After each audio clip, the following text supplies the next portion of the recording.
Fingerprints and human identity. Have you ever wondered what the ridges on your fingertips represent? Or perhaps why there is a need for fingerprints in the first place?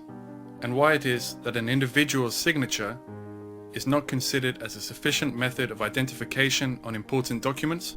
Or even the reason why the police and detectives insist that fingerprinting is often conclusive evidence during criminal proceedings. Let us now explore the history and reality of the specific characteristics of fingerprints that have in the past and will always be a discomfort for many criminals.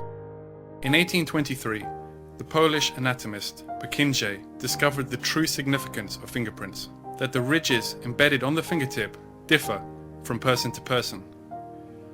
These ridges can be divided into three main groups: the arches, the loops, and the whorls. A fourth group also exists, which contributes to other possible shapes and characteristics. In 1858, the English scientist William Herschel was pioneering in the use of the differentiation in the fingertip ridges as a means of identifying every individual. In 1877, Henry Falls invented the method in which to stamp the fingertip onto paper using printed inks. Francis Galton, in 1892, proved that an individual's fingertip never changes throughout their life and remains intact whatsoever happens. Evidence of this can be found in one Egyptian mummy that has kept its fingertips clear and distinct despite its lengthy passage through time. Galton also proved that it was impossible for two individuals to have fingertips with identical ridges, whilst also confirming that the ridges first appear on a fetus's finger while still inside the mother's womb, developing when the fetus is between 100 to 120 days old. In 1893, Edward R. Henry, a commissioner at Scotland Yard, began developing a simple system to classify and organize fingerprints. He concluded that it would be possible to classify any fingertip into 8 major groups, and believed that all 10 fingers together form a complete unit, revealing an individual's unique identity. During the same year, fingertips began to be used as evidence by Scotland Yard police departments. The probability of finding 2 identical fingerprints belonging to 2 different individuals is less than 1 in 67 billion, a rate that exceeds 12-fold the population of the planet. Therefore, fingerprinting became the ideal means in which to determine the identity of an individual. Is it all possible that someone could have understood and described such facts before their recent discoveries? It is spoken in the Quran, the holy book of the Muslims, 1400 years ago, in Surat Al-Qiyamah.